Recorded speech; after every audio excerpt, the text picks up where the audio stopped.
मैं हूं पारस और आप देख रहे हैं शब्बीर तो देखेगा। जब तुम 4 साल की थी ना, जब तुम्हारा रिश्ता मांगा था तुम्हारी खाला ने, तुमने मुझसे जबरदस्ती करने की कोशिश की तो मैं पंखे से रख के अपनी जान दे दूंगी। तो मैं कोई तुम्हारी सेक्रेटरी हूँ? तुम किस लहजे में बात कर रही हो मुझसे? तो जाओ और जाके कर लो कोई फैसला। मेरी तरफ से भी तो मजा दो। मैंने तुम्हारी माँ की कब्र पे आग लगा दी है।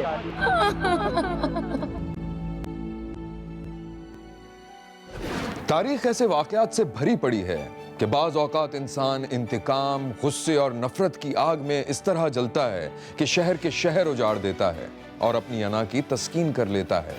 मुखालिफिन को धौंस, धमकी, इगवा और कत्ल जैसे ही शैतानी जज्बों के जरिए ज़हूर में आते हैं, लेकिन शब्बीर ने नफरत, तैश और इंतकाम का एक बिल्कुल अनोखा वाकया देखा है। मैं हूं पारस मसरूर और आप देखने जा रहे हैं जो शब्बीर ने देखा है। दरवाजे की घंटी बज रही थी और आसमा की माँ सब्जी काटते हुए अपनी बेटी को घूर रही थी। बहरी हो गई हो, कानों पे जूं नहीं रेंग रही। कब से दरवाजा बज रहा है, दरवाजा क्यों नहीं खोलती जाके? तो तुम जाके खोल लो ना, मैं नहीं जा रही। मुझे पता है वही होगा। वही कौन? वही कौन? वही तुम्हारा निकम्मा और नालायक भांजा। अगर मेरा भांजा होगा तो तुम उससे दरवाजे से ही रुखसत करोगी, दरवाजा नहीं खोलोगी। जाओ जाके दरवाजा खोलो। मैं कह रही हूँ जाओ जाके दरवाजा खोलो। जाके दरवाजा खोलो। जा रही हूँ। हर वक्त मोबाइल में लगी रहती हैं। आसमा ने बड़बड़ाते हुए दरवाजा खोल दिया और मुड़कर सीधे अपने कमरे में चली गई।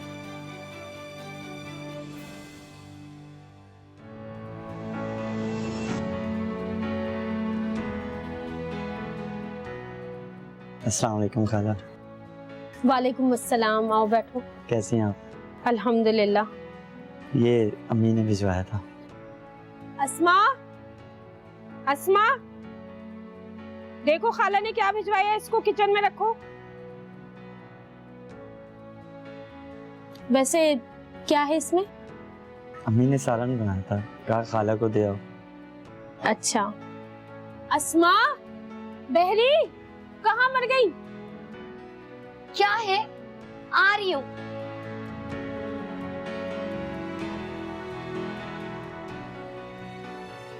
क्या है? सालन है, इसको किचन में ढक कर रखो और भाई के लिए चाय बनाओ। चाय? मैं नहीं बना रही किसी के लिए भी चाय। अरे खाला रहने दे, चाय मैं इससे खुद बनवा लूंगा। तुम और इससे चाय बनवाओगे? तुम्हें पता भी है सातवें आसमान पे उड़ रही है ये आजकल। तो मैं देख लूंगा। आसमा किचन में ले गई और जल्दी जल्दी बोटियां चुनकर खाने लगी कि पीछे से उसका कजन यहिया भी आ गया।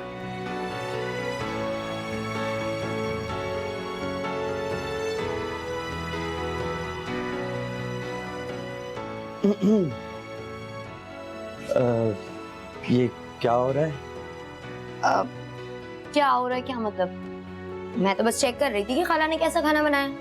मेरी माँ की हर चीज अच्छी होती है। हाँ, वो तो मैं देख ही रही हूँ। मेरे सामने कितनी अच्छी चीज खड़ी हुई है ना। अच्छा खाला, खाला मैंने चोर पकड़ा है। बल्कि चोर नहीं, जरा यहाँ है। चुप हो जाओ ना। अब क्या हो गया? जहाँ ये दोनों वहाँ झगड़ा ना हो ही नहीं सकता, खुद देख कर आना पड़ेगा।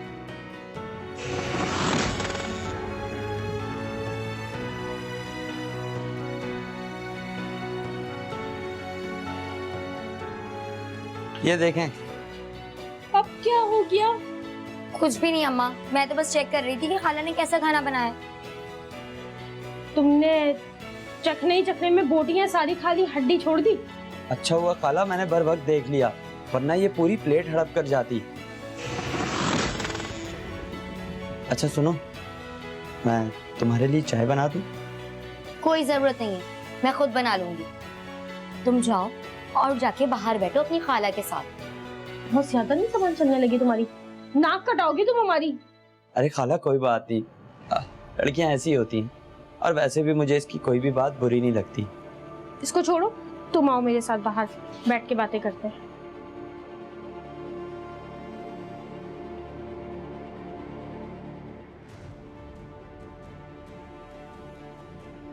आओ बैठो। और सुनाओ याहिया बेटा, तुम्हारा सऊदीया जाने का क्या प्रोग्राम है? क्या बना? बस खाला थोड़ा ही वक्त रह गया, दुआ करें जल्द हो जाए। इंशाल्लाह हो जाएगा। थैंक यू, ये लीजिए। आसमा ने माँ को चाय दी और यहिया का कप उसके पास रखकर वापस जा रही थी कि माँ ने पहले ही घूंट में चाय मुंह से बाहर निकाल दी।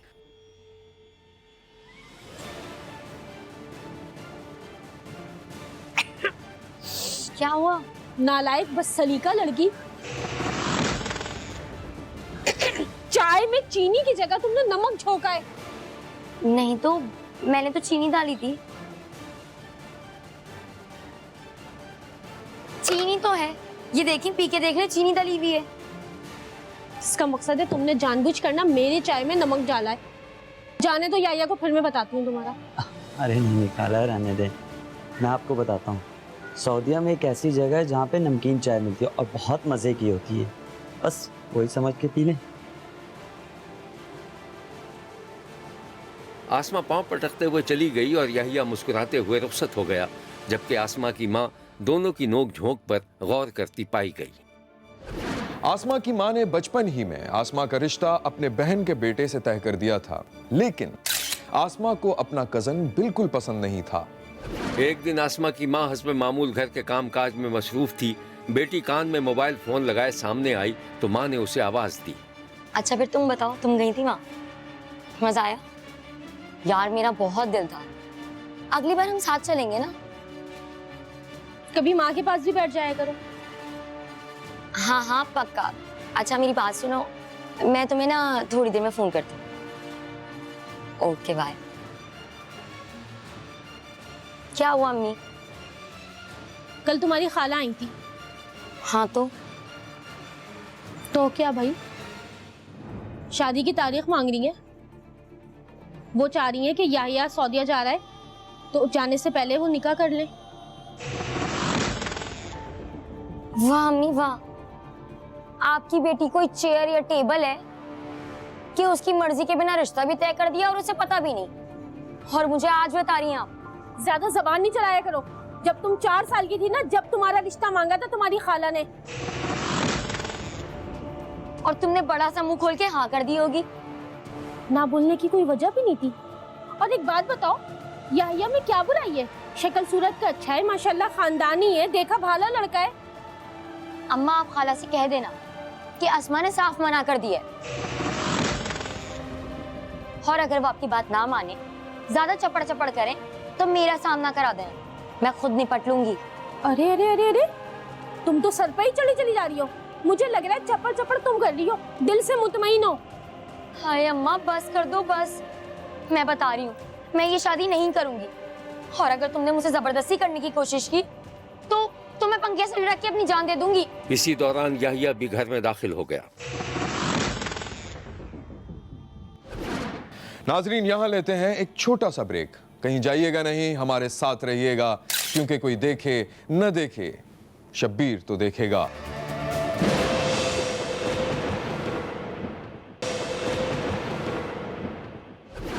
और अगर वो आपकी बात ना माने, ज्यादा चपड़ चपड़ करें तो मेरा सामना करा देना, मैं खुद निपट लूंगी। अरे अरे अरे अरे, तुम तो सर पे ही चली जा रही हो। मुझे लग रहा है चपड़ चपड़ तुम कर रही हो, दिल से मुतमईन हो। हाय अम्मा बस कर दो बस, मैं बता रही हूँ मैं ये शादी नहीं करूंगी, और अगर तुमने मुझसे जबरदस्ती करने की कोशिश की तो मैं पंखे से लटक के अपनी जान दे दूंगी। इसी दौरान यहिया भी घर में दाखिल हो गया। अस्सलाम वालेकुम। वालेकुम अस्सलाम। अरे भाई कौन पंखे से लटक रहा है? ये तुम्हारी कजन, ये पंखे से लटकने की तैयारी कर रही है। अरे भाई मुझे कह दिया होता, मैं हेल्प कर देता। कोई जरूरत नहीं है, अल्लाह ने मुझे मेरे हाथ और पाँव दिए हैं, जो करना होगा मैं खुद कर लूंगी। मगर पंखे से लटका क्यों जा रहा है, ये पूछ सकता हूँ क्या? नहीं, क्यों पूछोगे? तुम मेरे बॉयफ्रेंड हो, शौहर हो? नहीं ना, तो चुप। इसके मुंह मत लगो, इसका फ्यूज उड़ा हुआ है। और खाला ये पंखे से क्यों लटकना चाहती है, कोई तो वजह होगी। इसलिए कि तुम बस।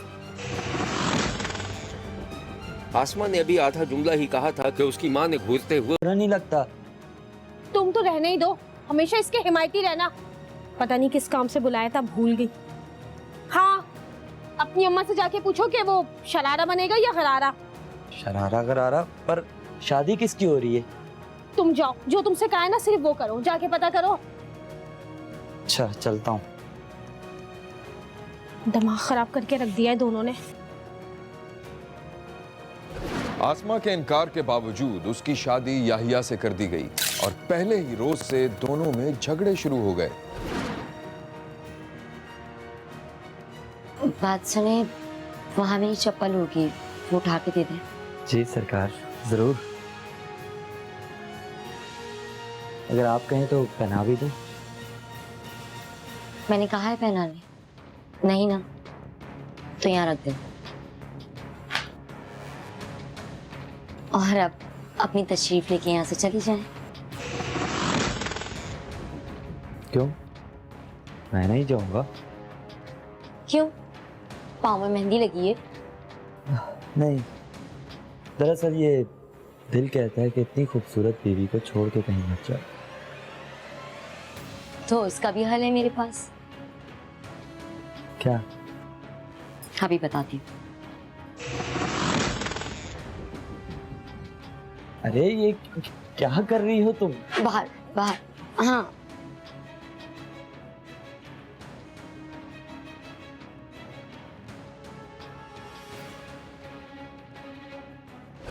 आसमा के शौहर को एहसास हो गया था कि उसकी बीवी उससे खुश नहीं थी और उसके साथ रहना नहीं चाहती थी। अब याहिया के अंदर का अनाज़दा मर्द जाग उठा और उसका रवैया बिल्कुल ही बदल गया।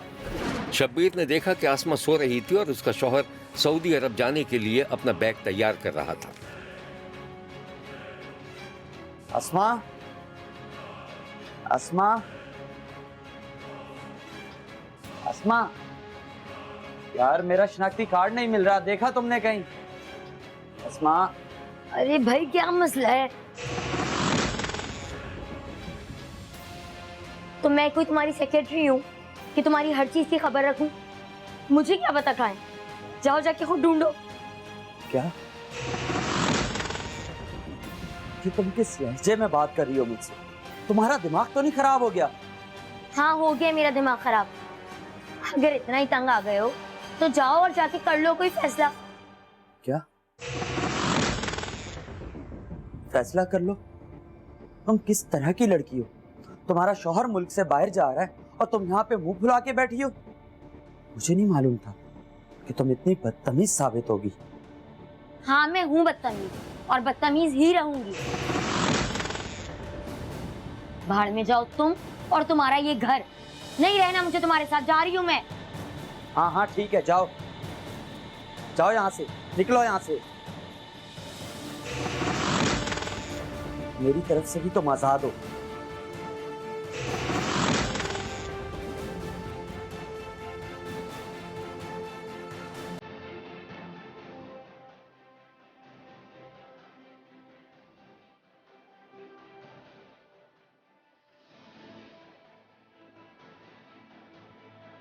जाओ और वापस मत आना।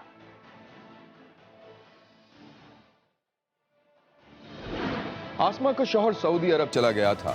उस दौरान आसमा की मां का इंतकाल हो गया और फिर आसमा ने दबाव डालकर अपने शौहर से तलाक ले ली और तमाम राब्ते मुनक़ता कर दिए।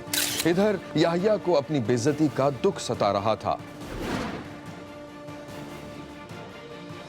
शब्बीर ने देखा कि आसमा की बहन फोन हाथ में लिए अपनी बहन के पास आ रही थी। बाजी, क्या हुआ? फोन आया उसका। उसका किसका? याया का। याया? ब्लॉक करो उसे। मैंने भी उसे ब्लॉक किया हुआ है ना।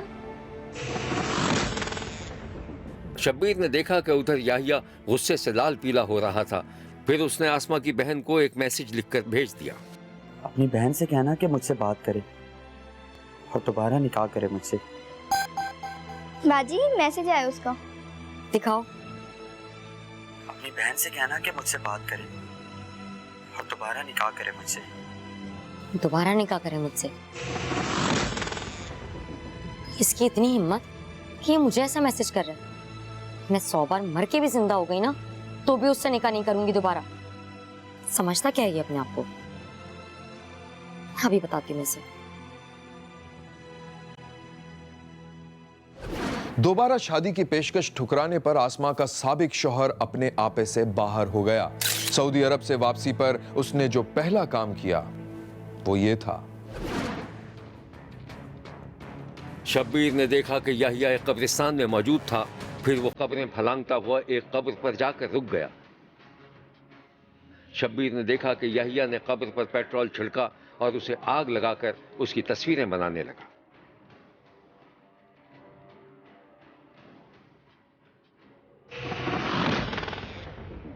इसी दौरान आसमा के साबिक शौहर याहिया ने आसमा की बहन को फोन मिला दिया।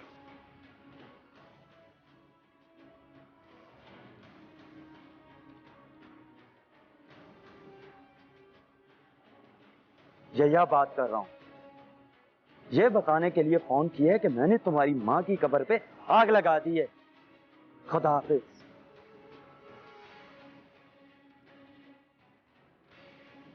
बाजी, बाजी, क्या हुआ, क्यों चिल्ला रही हो? बाजी ये देखें आया ने क्या किया है। माँ की जलती हुई कब्र की तस्वीरें देखकर दोनों बहनें गले मिलकर रोने लगीं। मम्मी, ये क्या किया तुमने आया मेरी माँ की कब्र के साथ?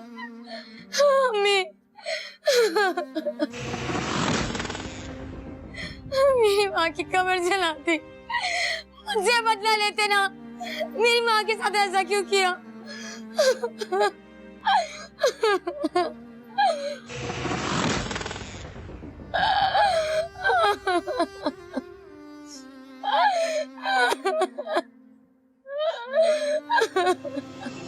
इस वाक़े के बाद पुलिस ने मुलजिम को गिरफ्तार कर लिया था। पुलिस ने इस वाक़े की जो तफसील बताई थी वो ये है। थाना चबारा की हदूद में जो कब्र की बेहरुमती का वाक़या पेश आया और मुतलकीन ने दरख्वास्त गुजारी। उन्होंने 2 कस मुलजमान को नामजद किया। 1 कस मुलजम को फ़ौरन गिरफ्तार किया गया और उसको जुडिशल करा दिया गया और दूसरे मुलजम की गिरफ्तारी के लिए कोशिशें जारी हैं। लगातार पुलिस की टीमें तश्कील दे दी गई हैं कि उसने ये जज्बात में आकर किया है कि उसकी पहले उसकी बेटी के साथ शादी हुई थी, फिर तलाक हो गई। वो उसको दोबारा बसाना चाहता था लेकिन उसने इनकार कर दिया, जिसकी वजह से उसने जज्बात में आकर ये काम किया उसने और उसके भाई ने इस पे पेट्रोल फेंक के कब्र पर आग लगा दी। उसके अभी उसका जो भाई गिरफ्तार हुआ है उसने तो नहीं किया। उसने कहा मेरे भाई ने मुझे कहा कि हम जा रहे हैं कब्र पे आग लगाने।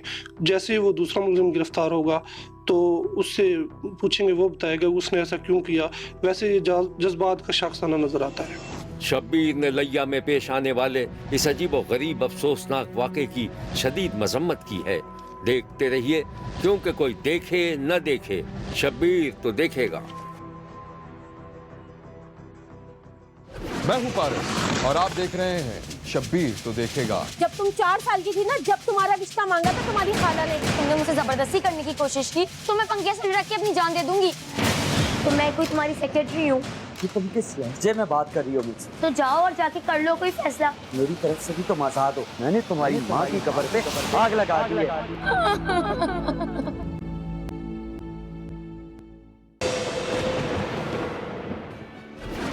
ईद के हंगामे जारी थे। मार्केटों और बाजारों में रश था। मोबाइल फोन मार्केट में भी कारोबार अपने उरूज पर था। इसी मार्केट में अब्दुल रहमान और उसके भाई की दुकान भी थी जो ठीक ठाक चलती थी। खानदान वाले दोनों भाइयों की तरक्की की मिसालें देते थे, लेकिन ये मिसालें दोनों कारोबारी भाइयों के लिए मुसीबत बनती जा रही थी।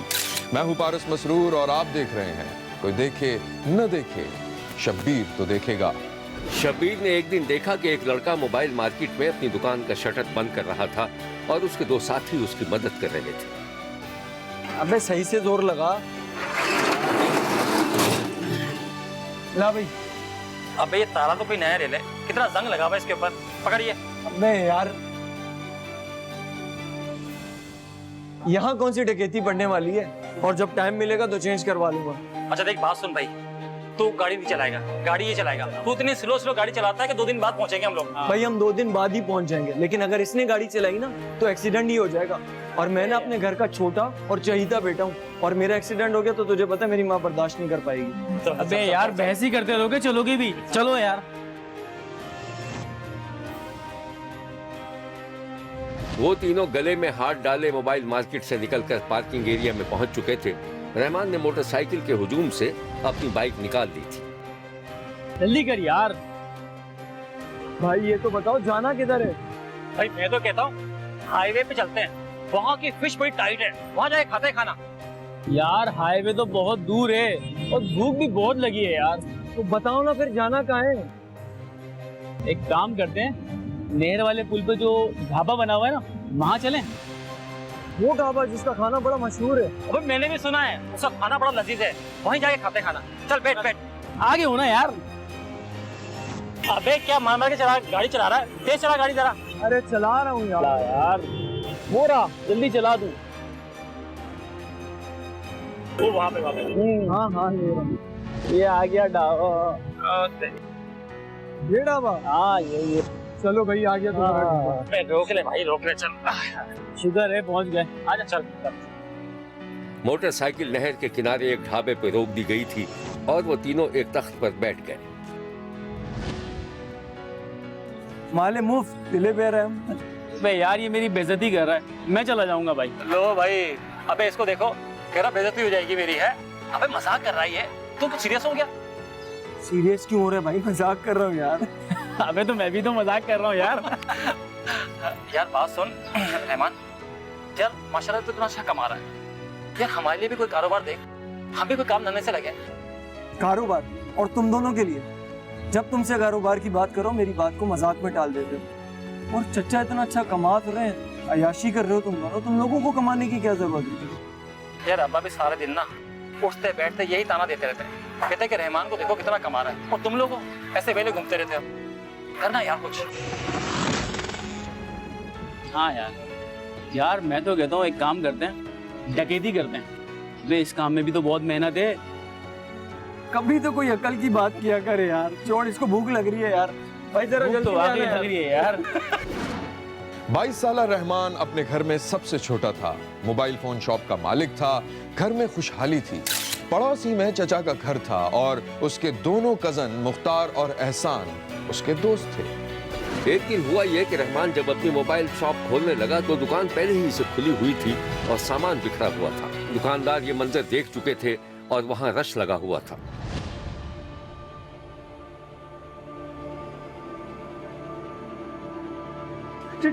डकैती पड़ गई, मेरी दुकान पर डकैती पड़ गई। पता नहीं कौन लोग हैं यार। हम तो रात खुद 11 बजे यहाँ से गए, कुछ समझ नहीं आ रहा। तुम्हें किसी पे शक है? नहीं यार, मेरा तो सारा माल चोरी हो गया। वो जो 2 लड़के बैठते हैं वो कौन है? वो तो मेरे भाई है, मेरे कजन है यार। आप उनका क्यों पूछ रहे हो? आजकल के दौर में कोई पैसा कोई भाई नहीं होता मेरे भाई। तुम पुलिस में जाके रिपोर्ट लिखवाओ।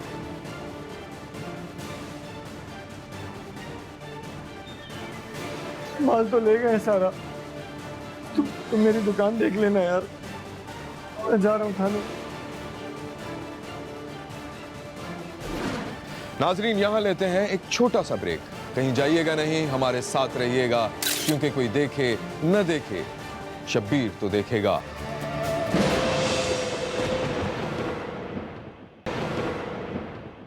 अभी रहमान मार्केट से निकल ही रहा था कि उसके दोनों कजन भी आ गए। अबे क्या हो गया, कहाँ जा रहा है? दुकान क्यों नहीं खोली? अरे क्या बात है, तेरा मुंह क्यों करा हुआ है? सब खैरियत तो है? तुम लोग जो बोल रहे थे ना डकैती करते हैं, तुमसे तो कुछ हुआ नहीं। मेरी दुकान पे किसी ने हाथ साफ कर दिया, लाखों का नुकसान हो गया मेरा। नहीं यार, ऐसे कैसे हो सकता है? ऐसा कर, पुलिस स्टेशन चलते हैं और रिपोर्ट लिखवाते हैं वहां जाके। अबे यार क्या बात कर रहे हो, हमें जाना नहीं है, हम चलते हैं। तू एक काम कर, पुलिस स्टेशन जा, रिपोर्ट लिखवा, शाम में मिलियो, फिर बात करते हैं क्या करना। ठीक है? ठीक है, शाम को मिलते हैं। अच्छा, परेशान मत होना। रहमान के दोनों कजन मोटरसाइकिल पर सवार होकर चले गए और रहमान किसी गहरी सोच में डूब गया। दुकानदारों ने रहमान को उसके कजन के बारे में शक में डाल दिया था और रहमान भी कुछ सोचने पर मजबूर हो गया था, क्योंकि उसके कजन एक बार हंसी मजाक में डकैती की बात कर रहे थे। एक दिन शब्बीर ने देखा कि रहमान अपने घर में था और इसकी यादों में ढाबे के वो सारे मनाजिर घूम रहे थे जब उसके कजन ने हंसी मजाक में डकैती की बात की थी। यार मैं तो कहता हूँ एक काम करते हैं डकैती करते हैं। वे इस काम में भी तो बहुत मेहनत है।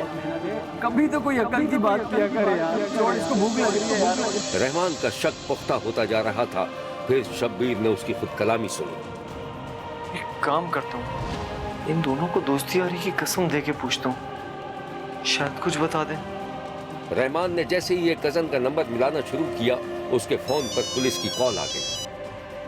हेलो रहमान साहब, थोड़ी देर के लिए थाने आ जाए, हमने 2 डाकू पकड़े हैं। उसको आप आके वेरीफाई कर दे कहीं आपके जानने वाले तो नहीं है। अब जी मैं आ जाता हूँ। चलें ठीक है। अब रहमान को यकीन हो गया था कि उसके दोनों कजन ही ने उसे धोखा दिया था और यारी दोस्ती में उसकी दुकान लूट ली थी। उसका चेहरा गुस्से से सुर्ख होने लगा। फिर वो कमरे से निकला तो सामने ही बाप से मुठभेड़ हो गई। क्या बात है बेटा, सब खैरियत तो है? इतने परेशान क्यों हो? थाने से कॉल आई, थाने जा रहे, वो दोनों चोर पकड़े गए। आप जानना नहीं चाहेंगे कि वो दोनों कौन है? नहीं बेटा, मुझे क्या पता कौन है वो। आपके छोटे भाई के दोनों बेटे, एहसन और मुख्तार।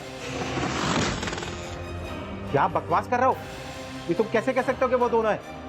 क्या तुमने अपनी आंखों से देखा उन्हें? थाने जा रहा हूँ ना, साबित हो जाएगा अब्बा। और आप लिख लो, ये वो दोनों होंगे। अगर वो दोनों हुए ना बेटा, तो उनका बाप उनकी खाल उधेड़ देगा। और हाँ, पुलिस को बिल्कुल ये मत बताना कि ये तुम्हारे कजन है, समझे? या अल्लाह, अल्लाह खैर करे। पुलिस ने जो डाकू पकड़े थे वो थे तो नौजवान ही, लेकिन उसके कजन नहीं थे। अब रहमान का ज़मीर उसे तंग कर रहा था कि उसके दिल में खामखा की बदगुमानी पैदा हुई। एक दिन तीनों दोस्त हस्बे मामूल होटल में खाना खा रहे थे। यार मैं काफी दिनों से सोच रहा था कि तुम दोनों से कुछ बात करूं। पता नहीं क्यों यार, शैतान दिल में वसवसे डालता है। पता है मैं क्या सोच रहा था? दुकान पे जो डकैती हुई थी ना, वो तुम दोनों ने की है। क्या क्या बोल रहा है यार? अब मगर ये अच्छा हुआ कि पुलिस ने वक्त पर मुजरिम को पकड़ लिया और माल भी बरामद हो गया। नहीं तो सारी जिंदगी में तुम दोनों से बदगुमान रहता है यार। तू ऐसा कभी नहीं सोच सकता। अबे सुबह शाम तेरे साथ रहते हैं, एक साथ खाते हैं, साथ पीते हैं, साथ घूमते हैं, ये कैसे हो सकता है? खैर तुझे हम पे यकीन तो है ना? हाँ? अबे बिला वजह टेंशन ले रही है? भला आप कैसे कर सकते हैं यार? चल अच्छा खाना खा, बेवकूफ उल्टी सीधी चीज सोचता रहता है। वैसे यार एक बात है, इसकी दुकान पर डकैती डालने का आइडिया बुरा नहीं है। इस वाक़े के कुछ दिनों बाद रहमान अचानक घर से गायब हो गया। वो घर से ये कहकर निकला था कि अपने कजन को खाना खिलाने ले जा रहा है। रहमान जब रात को वापस ना आया तो रहमान के भाई ने अपने दोनों कजन से राब्ता किया तो वो भी परेशान हो गए और कजन के साथ मिलकर रहमान को ढूंढने लगे। बिला आखिर रहमान के अगवा की रिपोर्ट दर्ज करवा दी गई। उधर शब्बीर ने देखा कि एक अंधेरे कमरे में रहमान के हाथ पांव बंधे हुए थे, मुंह पर टेप लगी हुई थी और एक शख्स अपना चेहरा छुपाए रहमान के भाई से फोन पर बात कर रहा था। उसके बाद हर तरफ अंधेरा छा गया। रहमान को 2 करोड़ के तावान के लिए अगवा किया गया था और तावान की बातचीत के दौरान ही उसे कत्ल करके करीबी रेगिस्तान में दफन कर दिया गया। पुलिस ने तफ्तीश की और 48 घंटों के अंदर अंदर शब्बीर ने देखा कि पुलिस ने मुल्जिमान को पकड़ लिया था। फिर मुल्जिमान को पुलिस वैन से उतरते भी देखा गया। ये दोनों मुल्जिमान कौन थे?